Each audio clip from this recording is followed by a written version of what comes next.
Jen, I actually wanted to ask you this because so I'll tell you what I found and you tell me if you agree, but I have found that people are so excited about the fact that finally they're thin that even people who were big exercises in my practice before, they're like, when did you exercise last? I'm like, I haven't. I'm like, what is wrong with you? Yes. Right here, baby. Yes. Has she found this? It's sitting next to her in the face every day.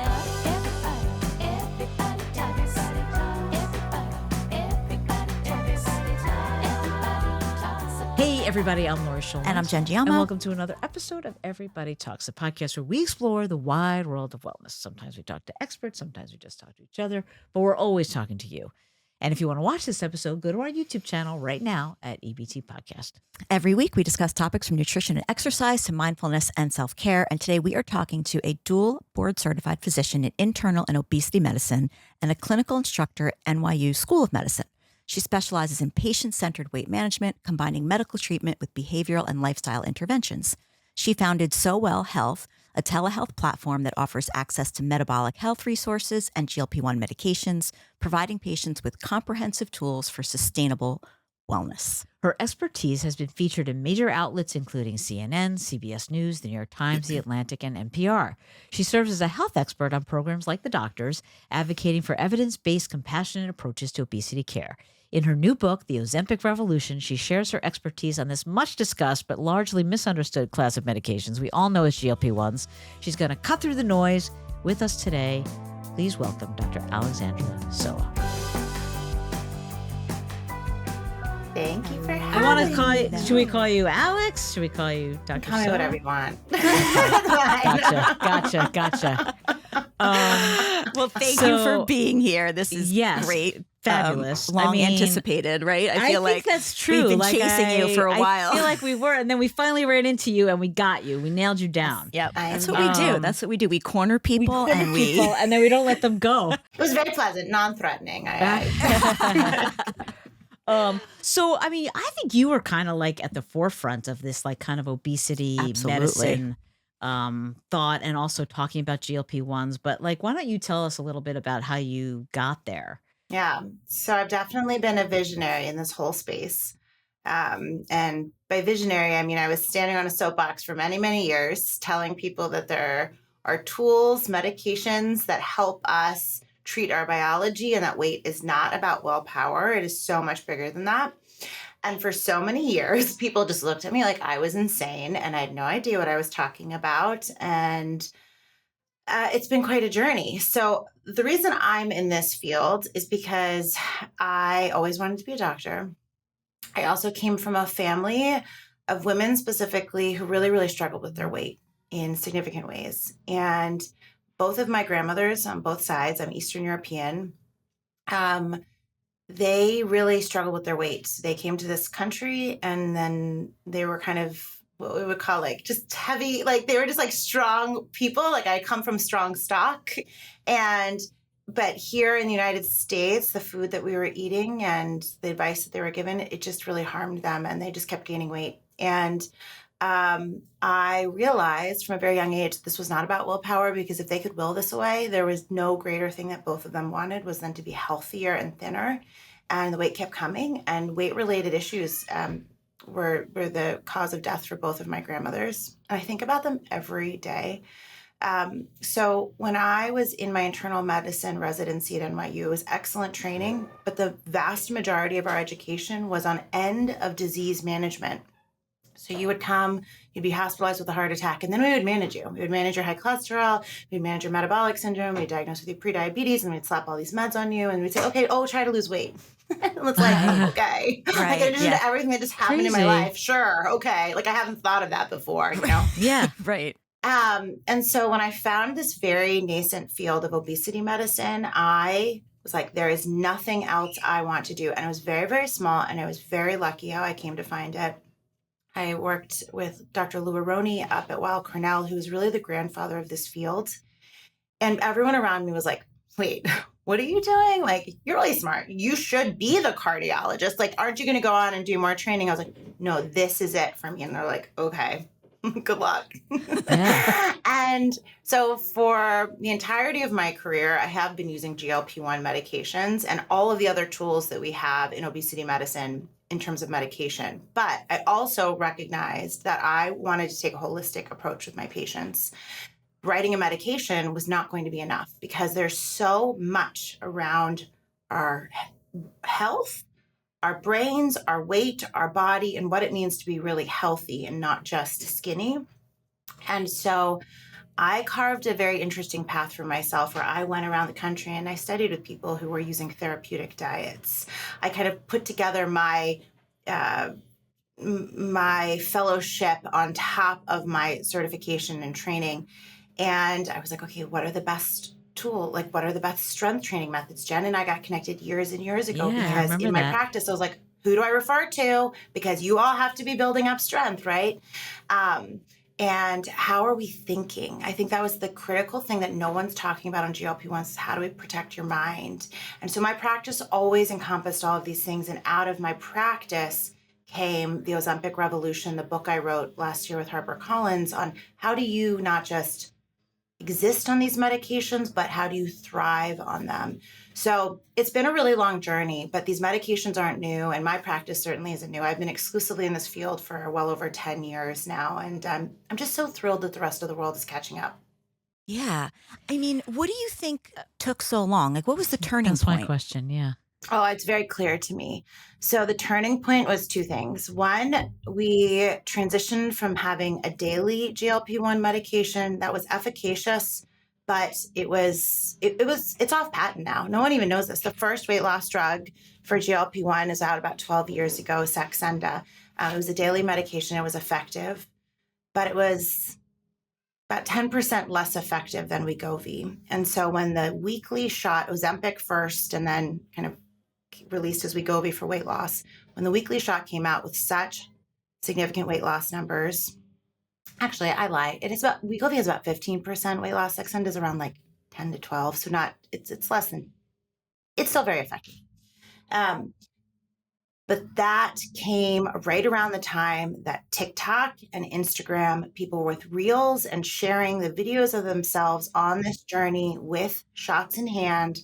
And they were starting to say, I'm not broken. This shot has fixed my brain. Look at me. I am transforming before your very eyes. I am still eating. Let me show you. I am physically going to show you taking the shot. I'm going to show you what I'm eating.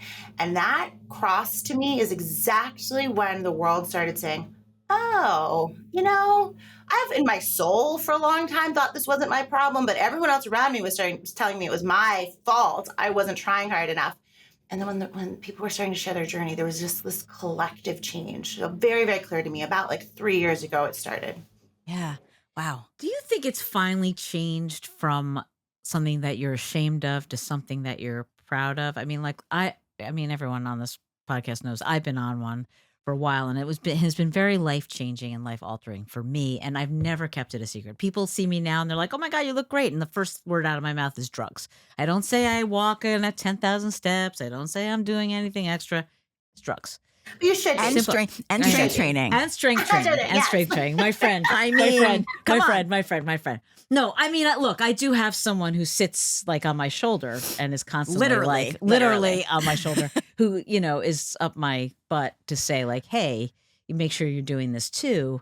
But like, I remember like the first, like, for me as someone who works in the media, I remember like kind of that switchover when you would see like celebrities who were always struggling with their weight and all of a sudden they're not. And you're like, what are they doing? And it became something to be ashamed of. But do you think that that's kind of gone away? No, I think it's very person dependent. Mhm. I so appreciate people who are open with their journey. I have a lot of patients, in the media who'll bring me on, talk about it. And they're like, this is my doctor. I'm so excited to share. Yeah. But I always tell people this is up to you whether or not to share. Weight loss is very, very personal. And I want to try to break down the shame. But if they don't want to share, they don't want to share. Now, I will say at the very beginning of using the daily Saxenda, the GLP-1, or any of the other tools that we still use and have, people were very quiet about it. They were very shy about it. And it took me a long time in working with people, and they would trust me because I'd be like, hey, we're not just going to talk about a medication, but we're going to talk about diet and habits and exercise and mind work. Oh, and then maybe on the third visit, I'd say, okay, like, are you open to this? Let's talk about medications. And then they'd go home and think about it, and I'd give them a lot of literature. And now it's really the flip, where on the first visit, I actually, in my intro email, say, if I think a medication is appropriate, I will offer it. Like, probably it will be, but we are not just about writing meds, right? Like, that's not the practice for you. And so it's totally been reversed. And so people see what their neighbor, their brother, their sister, their friend. I would have to say the celebrity of it all, I actually think was kind of harmful. And a lot of people will say, oh, it's when we notice the celebrities. That's when everyone started. And I said, no, it's the real everyday people on Instagram, TikTok, taking the shot, talking about their journey. I think that has broken down more shame. Yeah. Well, because the celebrities weren't necessarily talking about it. They were just losing the weight. 100% were not. No. I mean, that is interesting, that convergence of like, the power of social media, right? I know, in a good way. In a good way. I think that's great. But yeah, there for sure are people. It takes a long time to decide to go. I mean, it took me almost a full year to decide to go on the drugs because I was like Oprah. I'm like, no. I've been doing this on my own for so long, blah, blah, blah. And then you all of a sudden realize like, oh, wait, this is just like it's like a tool. Like you have a disease like anybody else who is suffering from something that's like a chronic thing, I think. Yeah. Well, just on that note, like just to talk about obesity for a second, it's 40% of Americans are obese, right? I don't know if that number is changing or, declining with the GLP-1s. But it is actually for the first time in 40 years. Really? Wow. Very slowly, but for the first time, about 18 months ago, we started to go down. Oh, that's fantastic. But what do you think, just clinically, like what do you think is driving that number, like the rate of obesity? And I'm glad it's going down, but what do you think just in terms of, people that still are struggling? So this is the most fascinating conversation. And I write about it extensively in the book because in addition to deciding whether or not you want to start a GLP-1, I want people to understand the origins of this disease. So to go way back, I was talking about my grandmothers. Come from hardy stock. Like that's like the way I like to put it, the way that they tell me that they were living and what my great grandparents were doing back in Poland. They were like farming the earth. They needed that extra layer, right? And up until about the 1970s, about 1950s, we still had a part of the population significantly that had obesity, about 11, 13%. Mm-hmm. And my family has those genes. It falls there. And so we do need to understand that bodies are built differently. And this is a lot of the work I do with women, that just because you get access to the shot doesn't make you're going to grow 6 inches and all of a sudden, your thighs that have always been on the thicker side are going to all of a sudden be like a supermodel. So that's just not how it works. We are all built differently, right? I wish my feet were smaller, Me too. It's just, they're a thing. My hands, I wish my ring size were smaller. But it's just who I am. And people really need to understand that. And that's, so up until a certain point, we have a part of the population that will meet obesity criteria. Something very distinct happened in about 1980, where that slow growth up of obesity ticked very much over to this like straight line that just has kept going up until the last 18 months when we're starting to see a tiny decline. So what happened in 1980?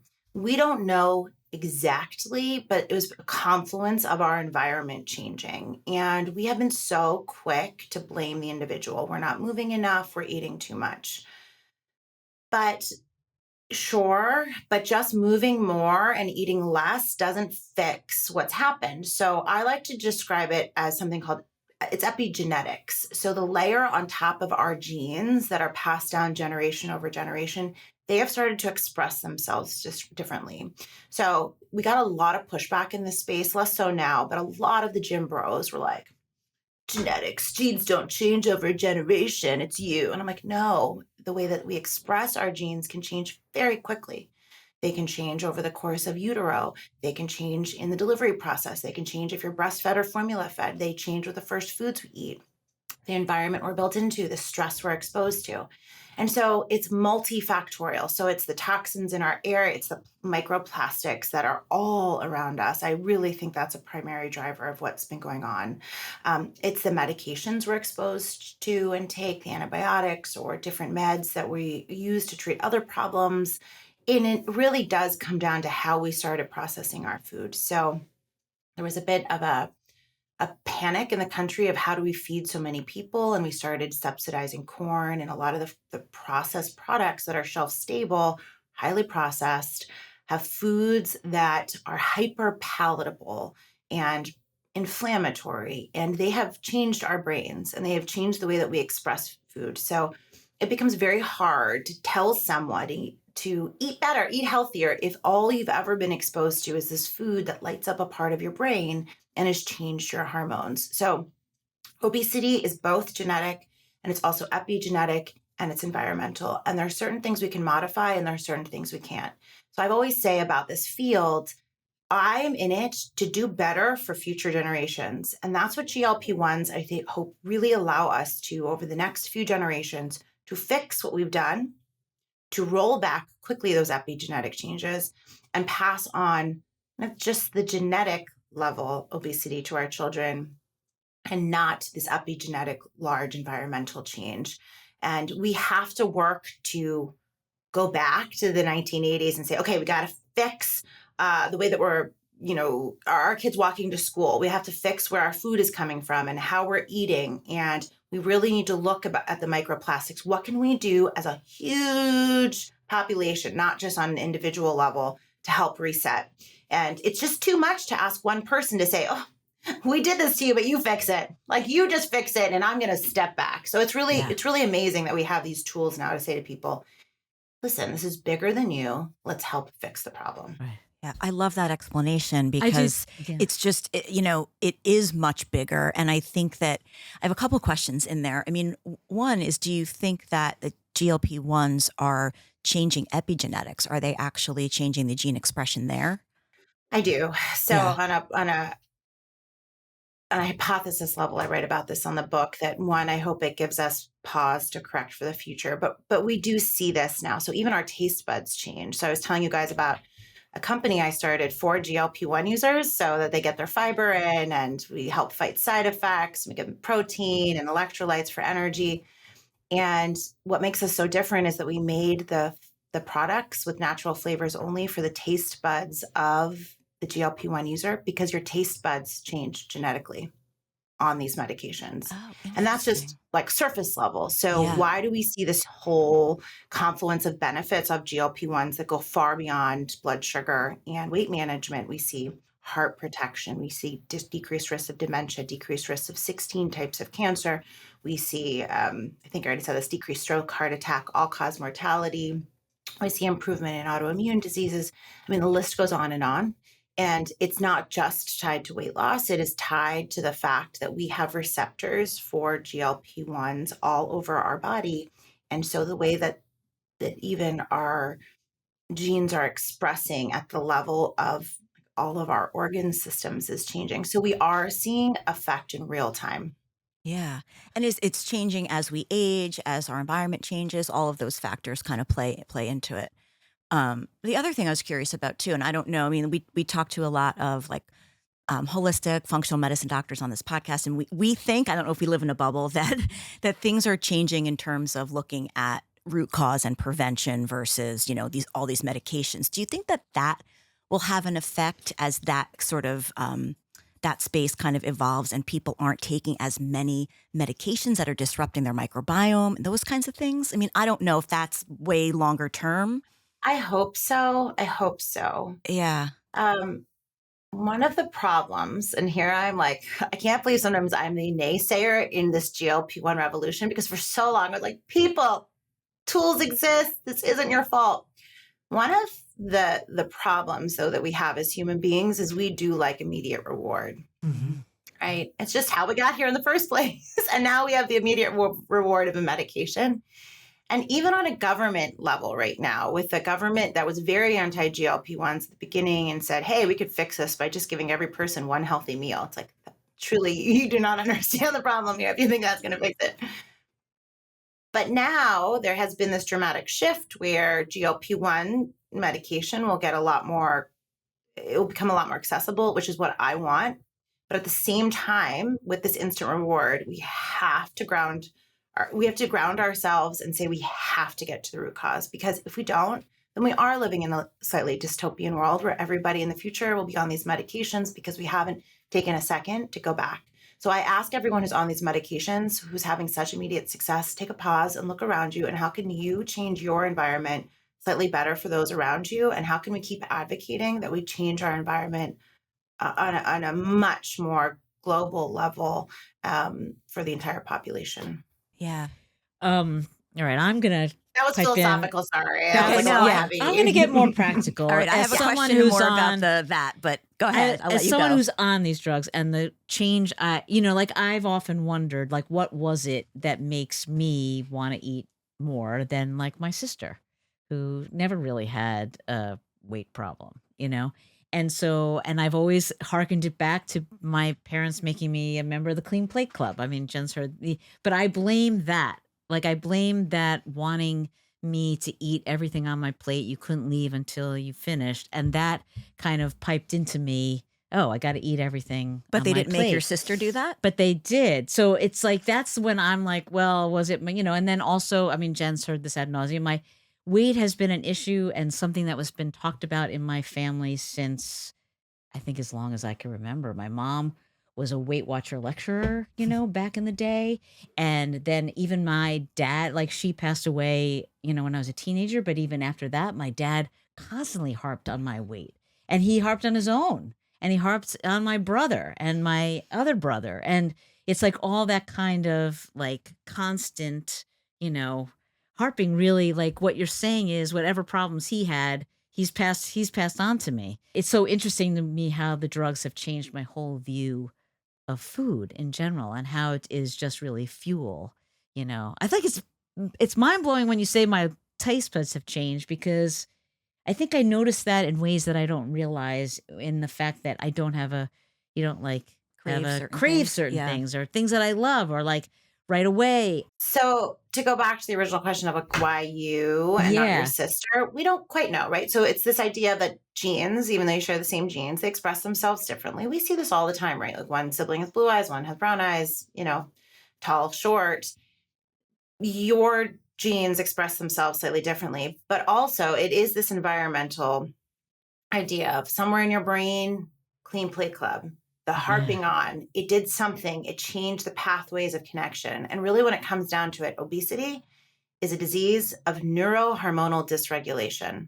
Complicated word, but what does it mean? The way that the hormones talk to the brain and the stomach, and fat is an endocrine hormone. No one thinks of it like that. They think of it as a nuisance, but it's very, very powerful. And somewhere along the line, those hormones started to get dysregulated. We were talking about super hyper palatable food, like all these delicious foods. We know that the way that we make food, it creates something called leptin resistance. And so your brain is resistant to the hormones that are released when you eat, and then it just doesn't get the signal that you should be full. It doesn't understand when you should be hungry appropriately. And as fat comes on, it kind of takes over. So this idea of that, like, fat begets more fat. And people tell me this all the time. And they're like, I'm doing everything right, but it just keeps coming and I don't know what to do. Generally speaking, I can test for insulin resistance. It's one of the hormones that's pretty easy to test for. It's one of the 8 main hormones that we've identified in our targeting in fat and metabolism. And we see that with leptin too, and we see those all these other hormones. And GLP-1 is one of those hormones where over time, like, you are releasing GLP-1. GLP-1, I just learned this fact. I shared it on another podcast last week. So this is this is breaking news. I just learned that GLP-1 is released in breast milk to babies. Wow. And it's released on the back end of the milk. So when your body has produced enough milk and the baby is like, okay, I should be done, it teaches the child to kind of have fullness appropriately. Wow. Right. Fascinating. That is fascinating. That is 4 fascinating. babies, and I just learned it. And I had no idea. And it's so interesting because it's like the natural primer to our body to say, you should be full. But over time, we override that. because we can eat through it, and the foods that we've made to break down, and they ping our brain and they give us all these dopamine hits. So from a young age, it can be that your brain just starts developing a resistance. And for some, it's genetically given. So a resistance can be there. And we can test for a lot of these genes. We still are just on the tip of the iceberg understanding the genes that are expressed that lead to obesity. And you might just not even secrete the hormone, or you might not even have the receptors to the hunger hormone, right? So it's so profound. And I'm glad that you're able to now have this perspective that says, yeah, from a young age, this was kind of like handed to me as a problem. And then it developed, and then it's hormones that set in, and it's really not me. Yeah. Yeah. What a relief. It really is. Yeah. I mean, I've said this before, that being on these drugs has given me a freedom and weirdly time, which I don't understand how that works, but it's like released like something relaxed about dealing Well, you're not with, worrying about what you're eating. oh my and you're God, not what I'm worrying about eating, what you're going to eat next. I'm and what never you're worried I'm going to overeat. I'm never worried, I mean, I definitely don't eat as well as I should. I mean, that also has been me. trying my best. She tries. She You does only her do best. She so does her much. best. Yeah. Go ahead. Just a question on that. Like, so for someone like Lori, that, she was dieting her whole life, on and off, all these different diets, right? All this. Is there such a thing as like metabolic damage from that? And there is. There is. Yeah. I mean, so often, and this is one of the things that I think is really important for us to talk to the next generations about. We harm ourselves every time we go on a restrictive diet if it's not for an intention. So starting young, all of these yo-yo dieting. I mean, in the title of my book, I was like, I put in the Ozempic Revolution and yo-yo dieting, right? Like, it was very important for me because yo-yo dieting is very harmful for our overall health, our cardiac health, and our metabolism. So every time that you restrict, and we were taught to do this from such a young age, like, and I think about it, why was I like having a coffee and then like a late lunch at 16? Like, what was I doing? Well, how about I only ate pineapple for like 2 weeks? I mean, the diets that I was on is crazy. It's bonkers. I know the stupid lemon cayenne pepper. The lemon cayenne pepper, the Yep. cabbage soup diet, all the things. I mean, you would do anything. I know. And so it's really important to keep up our metabolism by eating healthy foods, and the macronutrients count. And that's the one thing I really want to pass down to my own children in this house. They know that mom wrote a book called The Ozempic Revolution, right? Like, I just went to go talk to my fourth graders class about, career day. And I was very careful about how we talk about it, but it's like, you have to understand there are carbohydrates, there are fats, there are proteins, and you need to fill your body with them, right? That's very important. And so even on these drugs, it's so important that you eat, because you do want to keep up your metabolism, because we know what happens we have this beautiful study out of The Biggest Loser of all places that shows that if you just restrict and lose weight quickly without keeping up, supporting your metabolism, you will regain, and then you will be on a worse place metabolically than you were at the beginning. Because if you lose a lot of weight quickly, you're losing both muscle and fat. And honestly, if you lose weight slowly, you're still losing both muscle and fat. It is inevitable. But then if you stop the thing that got you to that point without any modification, when you regain, you're regaining predominantly fat. And so your starting weight might be the same. You're going to look different. You're going to feel different, and your body is going to be worse off for it.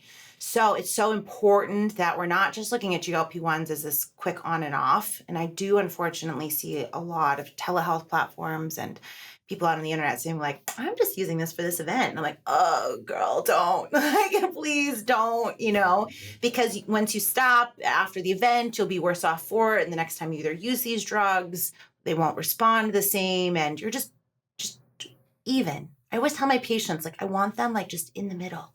Like, it's not all or nothing. Just do it in the middle. Yeah. So then, does that mean that GLP-1 patients will be on these medications for life if they don't want to regain the weight? Or what do you think about that? The vast majority. So we validated this in clinical studies, but also you see it in practice. There are a few scenarios where people are able to come off these medications. It's rare. And even people who come to me and they say they really want to come off. And I say to them, I hear you, but I'm not going to start you on this medication unless you understand that there's a big possibility that's not possible. I will say the majority of those people, after a couple of months, they're like, please don't take this drug away from me. Are you going to take it away? I know I said I wanted that. And I said, no, because you responded so well. They'll say, my whole life is better for it. And I feel so much better. But the people who can come off are those that put on weight in a discreet way and like something was causative. If you tell me that from age 5, I was always on the higher end of BMI and was considered a chubby child, the chances of you being able to come off this 50 years later, when this hormone kind of helps fix the problem that was underlying for a long time, chances are very, very small. But if you put on weight due to IVF or your pregnancy was you were kind of stuck in bed and really gained a lot of weight, or you were put on a medication, so a lot of SSRIs or treatments for cancer will lead to weight gain, things like that, discrete. Sometimes I'll be able to have the patient come in, we take the weight off quickly. COVID, this was a good example. People put on weight very quickly in COVID. They would come to me and I'd say, okay, we're doing all the right things and we're going to use this medication. We were able to use a very low dose and then wean off. But everybody who starts this medication needs to understand that if it helps fix the neurohormonal dysregulation and you're a responder, you will likely need that hormone. Just like if you came to me with hypothyroidism, it's very, very, very, very rare that a person ever comes off the thyroid medication that we need to treat the dysfunction. Yeah, I mean, I've said I'm never coming off. Like You're like, that patient. It's like She's a I am lifer. that person. I'm definitely a lifer. I right before we came on, I told you I had just had these cataract surgeries where I had to be off. I was off for almost 3 weeks, and I just like a couple of days ago noticed the difference in my head. Not necessarily like definitely was hungrier, and in my head I was like, oh, the little man is like who's been asleep is waking up. And he's still in there. And that's a scary proposition when you have come this far and you're like, oh, yeah, no, this is not happening. Like, yeah. Are there people who are resistant, resistant to this medication? Or is there anyone that it doesn't work for? Yeah, so interesting. I was just commenting on a TikTok about this last night. They exist. We call them non-responders. I actually have never seen it in my practice. And I'm not saying if you're listening, I'm not discrediting you. You probably, the way that we use these hormones, either GLP-1 or in the dual agonists, Zepbound and Mounjaro, they have 2 hormones. Your dysfunction just probably isn't at the level of those hormones. It's very rare.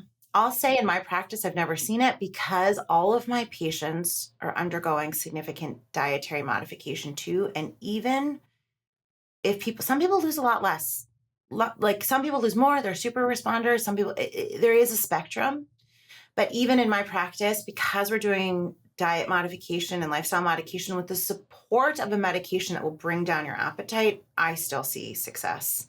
What the fascinating thing, though, is that as we've known about the hormones that are responsible for hunger and fat metabolism since starting in about the 1980s, and we kept going after these different receptors, and none of the medications that they were going after were really working until GLP-1. And now it's unlocked an investigation pipeline of all the other hormones and how we can pivot them. And in the next year, we have so many new medications that are potentially going to go to end stage clinical trial or even be released. One of them has 3 hormones in them. So we're targeting 3 receptors. So if one of these medications didn't work for you, it doesn't mean it's not coming. I mean, something that I know that I'm dealing with, well, it's like a twofold question about like the dosage and when you reach I think Jen even has this question here, when you reach a plateau, like I've stayed the same weight within about, I would say 4 to 5 pounds for the past 6 to 7, 8 months, maybe. And I did go up in the dosage, but then at what point do you think like, okay, like for me, I'm not content. Like I still feel that I have maybe 10 to 15 pounds more to lose. I mean, I get a lot of pushback on that, but I just know for myself, like I think I would feel even better. Like when you look in the mirror, like I stayed on one dose, I think for too long. Like I feel like then I upped it. And then I feel like I even now could up it again. But I'm confused about what my body, what I should do, what I want to do, what is good to do. It's a really good question. And there's no one, it's very nuanced. To start about the dosing. So when these meds first came out, and still to this day, I think some people some doctors just don't know better and are racing people up to the top dose. And that's when you hear a lot about these terrible side effects. I write that you should never go up to the next dose until you've kind of hit a little weight loss plateau. You're not losing anymore.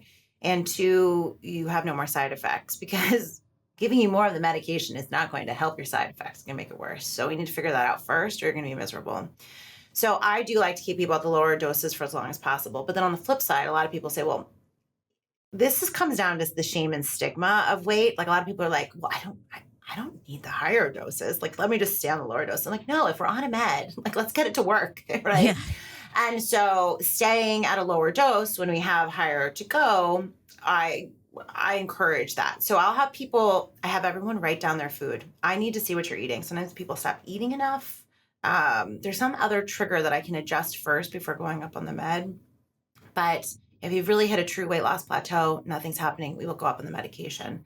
I will also say, Jen, you're going to really like this. Making muscle is very, very important in this journey. And so people get very fixated on a number on a scale. And there are 2 big problems with that. One, we can always move the goalpost. And 5 to 10 pounds makes nobody happier. I can guarantee you that. No one gets to that weight that they had in their head. And I'm always asking them what it is. And from my clinical perspective, I'm kind of like, I'll negotiate that number back and I'll say, like, let's try to get here first and reevaluate. And it never, ever fixes the thing. Like, skinny does not change who you are on the inside, right? You both will agree with that, but it is the truth, because people think like, well, something magical will happen when I get there, right?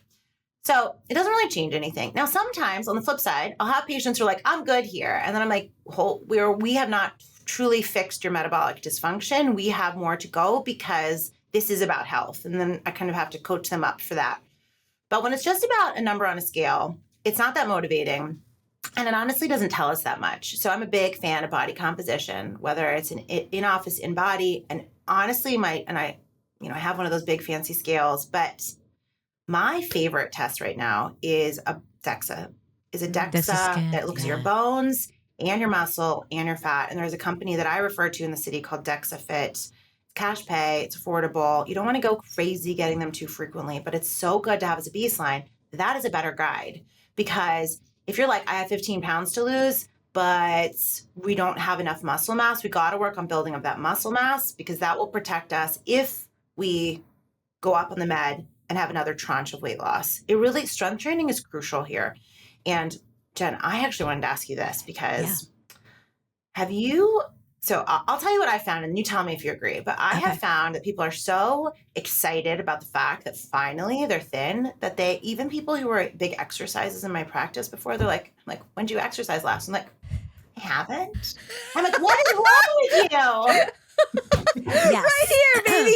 Yes. She found this. It's sitting next to her in the face every day. Yes. I said I knew that I wasn't gonna have to exercise after I had these eye surgeries, and so she stopped 3 weeks before. I stopped 3 weeks before. I'm like, okay, I'm done, because I'm gonna have to just stop anyway. I definitely agree with you, and I see that for sure. And it's very difficult to explain to people. I mean, you mentioned something earlier about like, you're losing fat, you're losing bone, you're losing muscle, and your body can't, it doesn't discriminate as to where, but the strength training part of it will mitigate some of that, right? I know structurally, like their body type is not changing, but there is a lot you can do with strength training, and the right strength training, and lifting heavy weights, and women especially are so afraid to. I think it's changing a little tiny bit. I don't think I've ever been afraid of that. But a lot of people are. A lot of people are. Yeah, and look, I have a corrective exercise background, so I'm also very aware of,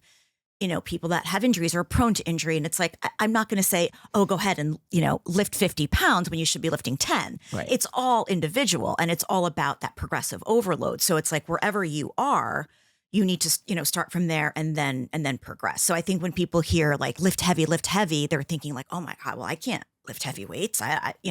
But yes, I agree with you, and it's frustrating. And if you have any suggestions on how I can because they're all besides knocking me on the head with a 2x4. It's like, well, look, I think I got the message though. You got the message. I have the message now. All right. Well, let's see it in action, baby. Let's see it in action. I can't do it till next week. Well, I'll be. Maybe someone should be my trainer instead of, just sitting here. Okay. Now it's my Camera's fault. down. Go work out. Now it's my fault. But one of the things that I've found is that unfortunately, so much of the culture of weight loss has been tied to the gym that people like, even who loved it before, they're like, well, then they start to resent it because we're like, well, this didn't help me get there. So my opinion is this idea of this like bigger picture is like, we just have to separate it out and we just have to be looking at it as like health and longevity, health span, not just lifespan. What I've started asking people, it's my new favorite cocktail question. And I ask my patients, I'm like, what's your hobby? And I'm like, I want you to be able to do that find a hobby. One, people don't have enough hobbies. This is something I've come to realize. This podcast has become my hobby. Yeah. it's a lot of sitting. It's a lot of sitting. A lot of sitting. I know. We got to get this, like, maybe we'll get you talking on a treadmill or something. Yeah. There you go. But I've also been saying, like, yesterday I was talking to a patient. He was like, I have never wanted to retire, but I'm getting close and I actually physically feel like I'd like to start thinking about it. I'm like, great. Like, what do you want your retirement to look like? And what do you want to physically be able to do? She's one of these patients who was always at Barry's, lost a lot of weight, hasn't gone back. I can't get her to. And I'm like, you got to. And so we have to restructure what it is that you want to do because you have to keep up your functional movement. And so I've just been helping people reframe it a little bit and just saying, hey, this isn't about weight loss. You lost the weight. This is about strength. This is about agility. This is about being like my 95-year-old grandfather who still, sleeps up on the second floor and can walk up the steps multiple times a day, right? That man was doing his wall sits. He was teaching me how to like put on my shoe with one leg sitting against the wall. Like that was his way of exercising and it worked. So I just think we have to reframe it. Yeah, you have to. And you have to, like, it's hard to get people to care about that. You've got to really kind of get in their heads about, like, what does that look like? I mean, when someone's, I don't know, they're losing weight and they're feeling good and they're looking good and they feel like if it's all about vanity, then they don't care. Then they don't really care about their health, So I think, it's a process to get them to... Yeah. Especially for people who never exercised before. It's right. like that's a whole other That's thing. something else. That's not me. I mean, I've exercised, It's I would hard say enough to get like people pretty well. who were exercising to do it, much less the ones who don't. Yeah. But but go back to the plateau. I mean, does that happen? Is that that's definitely like, is there any getting over that? Well, so bigger picture is that we have to understand that these medications, there's a limit to what they can do. Yeah. And so I certainly have talks with people who come to me when I look at their BMI and I look at their weight history, like they actually might be a good candidate for bariatric surgery first. Oh, wow. Or we lose a little bit of weight, we watch the number, then we refer to bariatric surgery, and then we go back on a GLP-1. It's nuanced because a GLP-1 isn't a magic wand. And so we do know that even with the dual agonists, the average weight loss at the top dose is about 24%. That might not be enough for some. And so we do have to be realistic about what the medications can get us and not let it chip away at the massive success. So I'm always reminding people of this. Like I have people really like keep a log and a diary, and eventually that falls off. But I will resend that to them years later, be like, do you remember that your first big win was when you walked up the subway steps and your knees didn't hurt and you weren't out of breath?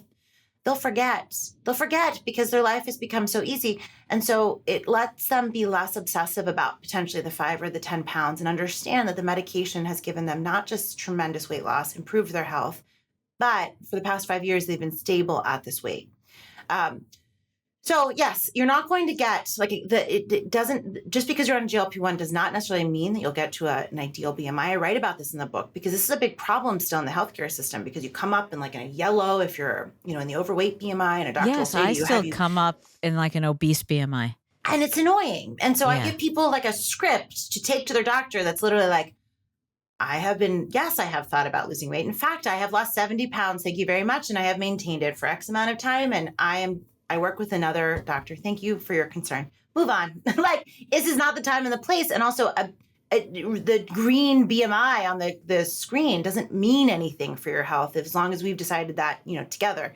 So it's just about realistic expectations, understanding that Skinny is not necessarily healthy. If we've improved all your metrics, we always knew that just 5% total body weight loss would improve your heart health and your kidney health and your brain health and all these things. And now we're seeing 25% weight loss, right? And so it's compounded. So sometimes that's what we're going to get. Like my kids say, get what you get and don't get upset, right? Yeah. And we have to work on it. But plateaus, if we have more weight to lose, sometimes we have to troubleshoot it. Diet, mindset is a big component of this, because often I'll hear from people who just went on the medication, I didn't lose much. Like I see all these people around me, I'm like, oh, it's because you didn't get any guidance. You need to do this with your food. You need to do this with your exercise. You need to work through your negative thoughts. You need to make sure we're getting in, the right macronutrients, even when you're not hungry. So there are a lot of things to do. I troubleshoot this in the book to help people, because I know that most doctors don't have the training and experience that I have. So this is why I wrote this for the world, because I was like, okay, the time has come. People are finally embracing this. Let me give you what I've learned. And so sometimes you can break through the plateau, but sometimes it's a matter of saying, okay, I've hit the number. Now, the only thing that I can do now is shifting that body composition. And then with that, as Jen, sometimes when you shift the body composition, then you'll get that next tranche of actual weight loss, because your body is like, oh, okay, yes, my muscles do need more food now. They need more calories. And so I can tap into my fat stores and shed that. Okay. Yes. And we're doing with our wellness group, we're doing this protein challenge. I told you, I see a tremendous difference. And you see a difference already, just increasing the protein. And I'm like, listen, it's the thermal effect of food is also real, like you're eating more protein, your body has to work harder to break it down, all those things. But just going back to the plateau for a second, I guess two things. One, what do you consider a plateau?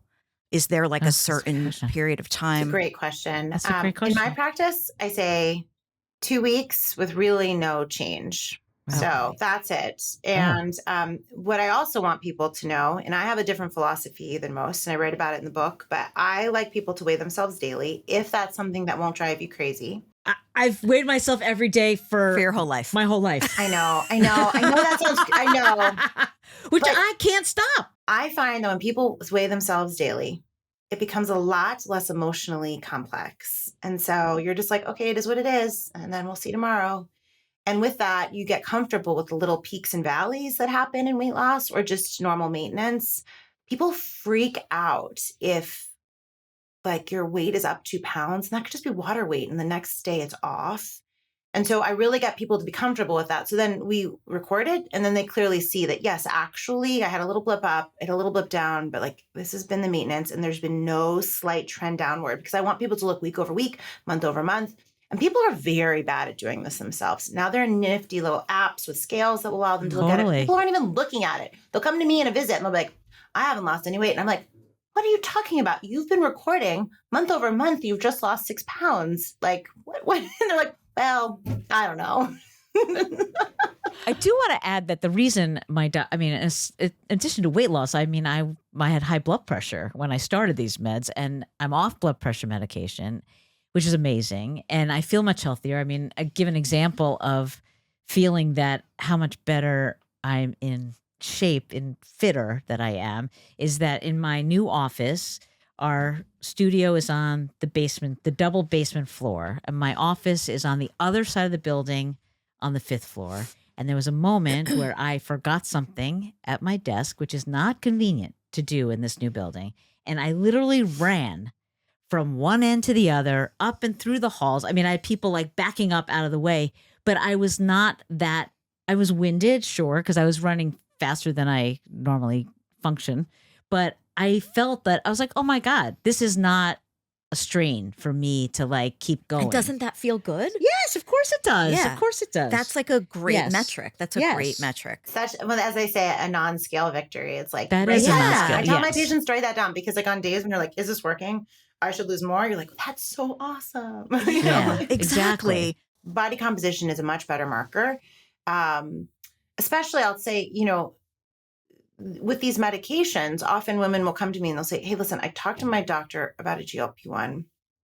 They said I'm not a candidate because of my BMI. And then you actually ask them, I always say to everyone, tell me your weight history, like a story, like go back. And they'll be like, well, for my entire life, I was naturally very thin. And then I hit 45 and perimenopause happened. And within a span of 1 year, I gained 25 pounds, 30 pounds. My hemoglobin A1C. I'll show you. I'm informed. I'll show you. My hemoglobin A1C went from normal to pre-diabetic. There is something very off. Well, that patient, even with like a BMI that doesn't quite meet the FDA criteria, that's not normal nor healthy. And that weight that came on very fast was related to estrogen decline.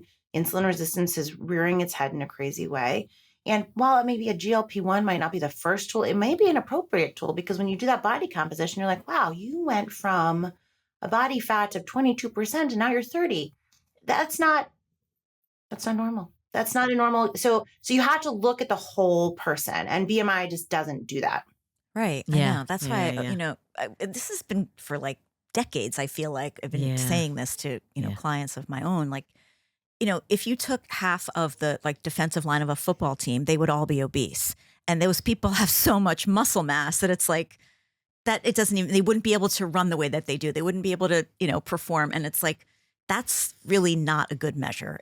I'll share an embarrassing story. So in residency, when we were learning about this and no one had kind of taught me the nuances, I had a really fit guy come into our clinic, in our resident clinic. And I'll never forget this because I'm still mortified. Like, he was so fit. Like, he had not an ounce of fat, but his BMI was high. And so that I was confused. And then by what they taught us, right? I checked, I don't know what he was in for a screening, but in his urine, he had protein because he had and so his creatinine, his like kidney measure was up, right? So I was like, well, he's got a high BMI and he's got protein in his urine. This can't be good. And I sent him over to urology, and I got a really nice note back. I never should have seen this patient. He's incredibly fit. Like, oh here's my a God. paper, learn about it. But this is not how they teach it. So I was like, of course, I didn't miss anything. Exactly. You were just being careful. Exactly. You're just being careful. Exactly. Oh my God. But like that. Unless someone teaches you or you're really in the field of it, you just are like, well, that's high. I don't know. Sure, that's what you learn. But the good news is that we really are going to start to see a significant downturn in the out-of-pocket cost of these medications to both people and then to the insurers and the companies. So over the course of the next year, we have definitive guidance now on the government level. I'm very, very happy about it, that it's going to start coming down, which is just great. That's amazing. I mean, that's also just, I had a question earlier when you were talking about the just globally how, obesity obviously is an issue. Thankfully, it's coming down. But like people in different socioeconomic stratas who cannot afford these medications or their insurance isn't covering it. And a lot of times those populations tend to be more obese, right?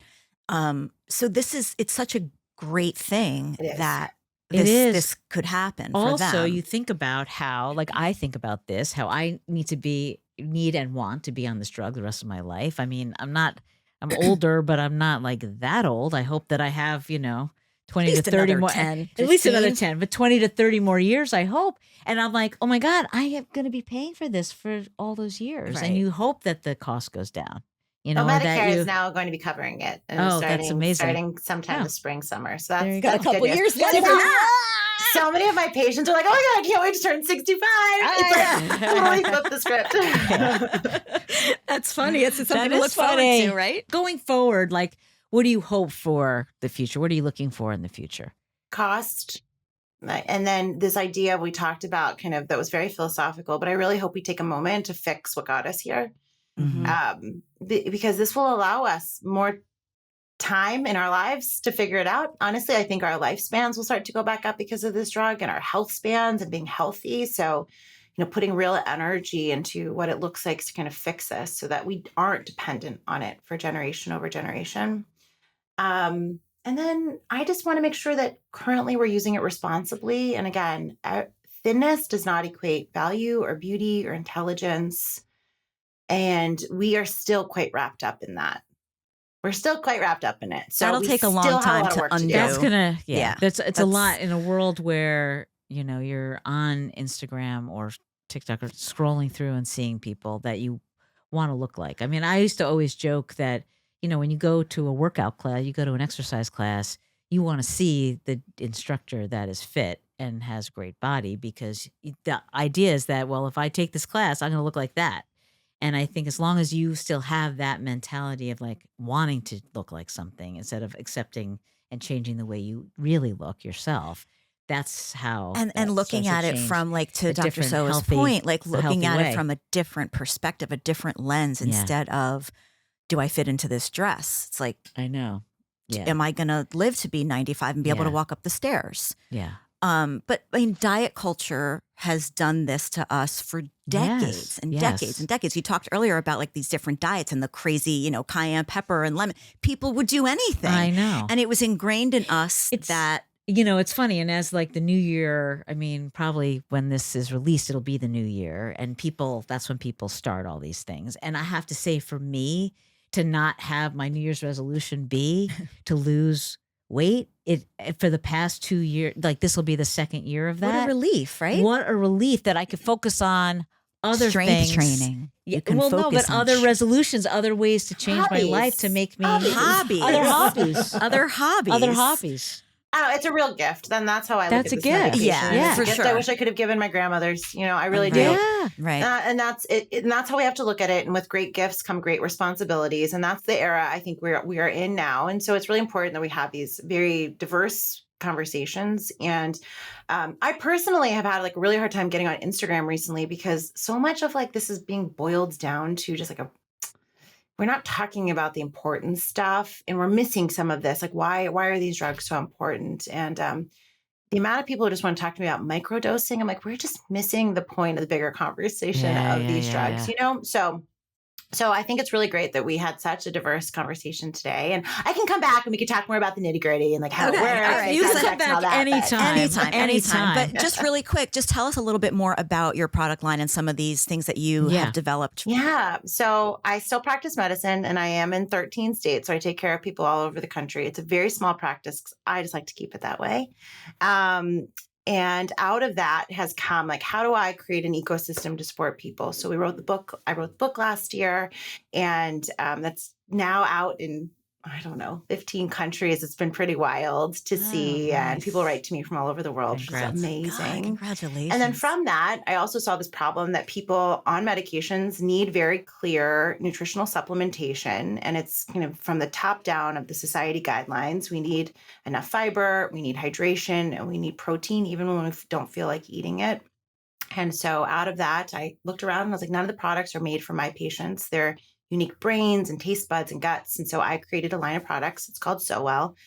Kind of was birthed out of my practice So Well. And it's been really wild experience. We launched a year ago in August and we launched direct to consumer on our website, getsowell.com first. And now we are on Amazon and in retail and we're growing. And it's been great because one, I didn't go to business school, but I was like, I don't see the product that I know GLP-1 users need. So let's do this. So it's been a wild education for me. But two, because I am in it and I love this patient, I love this consumer, I know this person and I care about them deeply, I've been able to create a brand that really resonates and speaks and helps to undo the trauma of always being put in the diet aisle at the grocery store. And now we're not there and it feels great. Like I made this product beautiful so that people weren't like, oh, it's medicinal. I made it taste great, you know? So they're like, oh, this is fun treat, you know?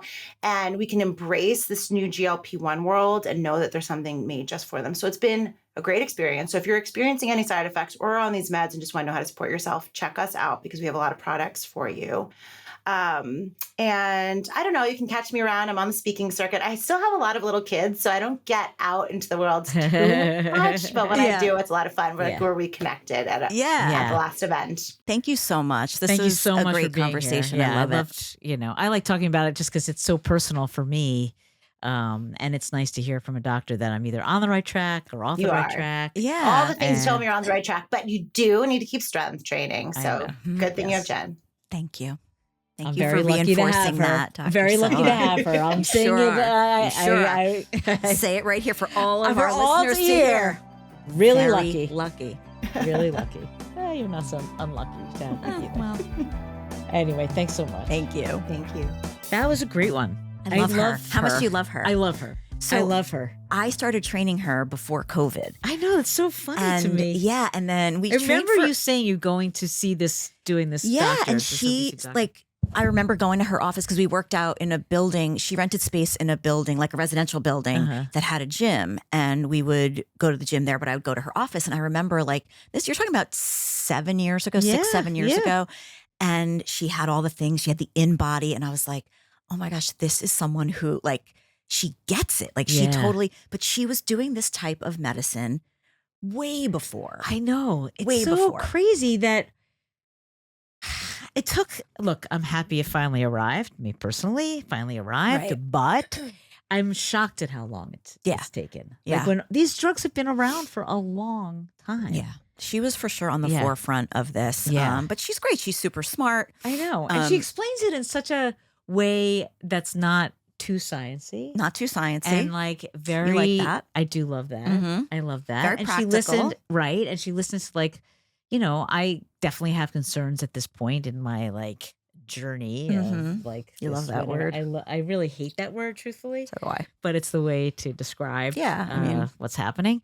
And so, you know, just changing my thinking. I mean, I think we've established that I need to I think we've established it.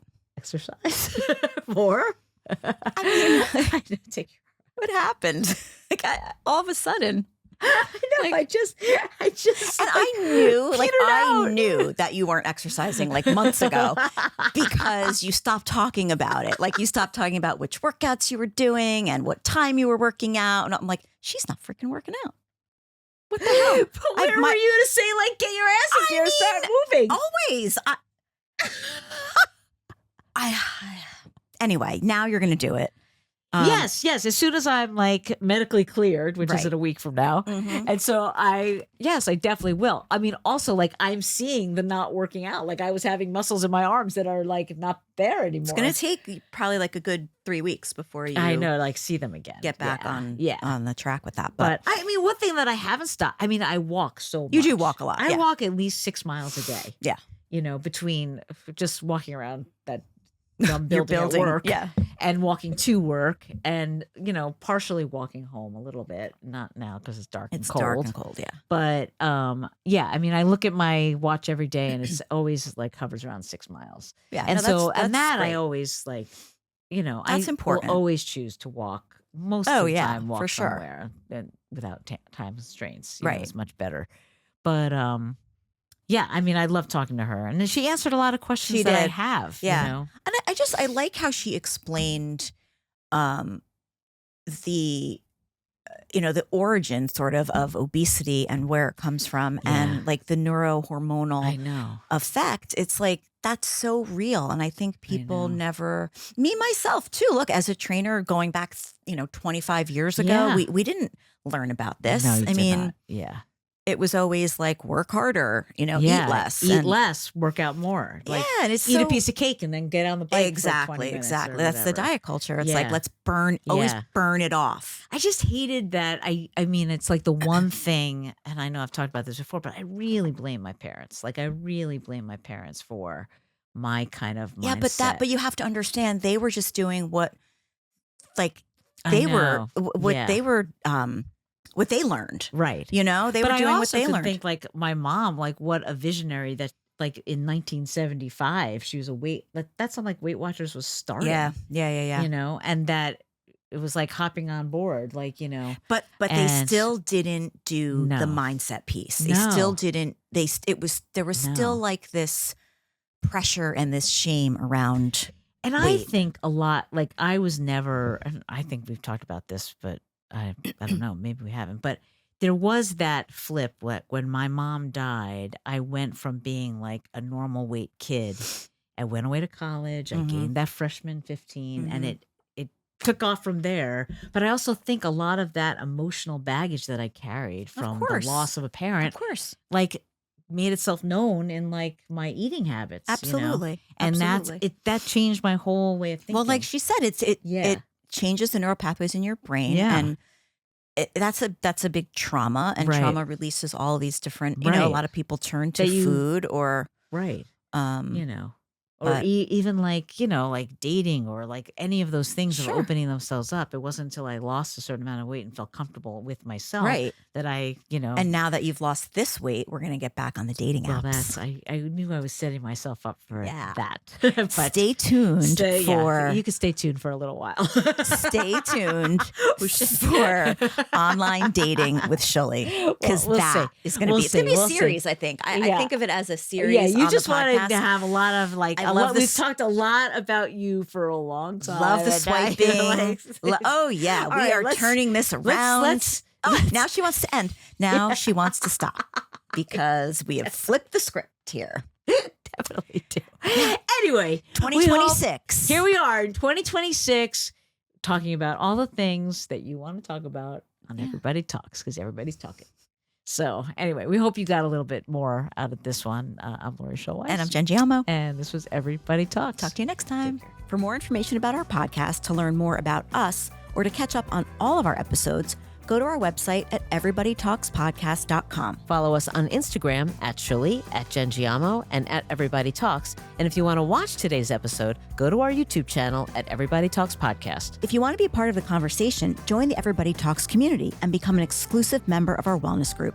Check out the link in our show notes to learn more. Don't forget, if you like what you've heard, give us a 5-star rating, write a review, and tell a friend. We're for everybody and everybody. The Everybody Talks podcast is co-created, executive produced, and hosted by us, Lori Schulweis and Jen Giamo. Produced and edited by Station 16. Our theme song music is written and performed by Jackie Ryle and Aaron Navisi, with additional support from our pups, Oliver, Milo, Murray, and Frankie. Talk to you next time.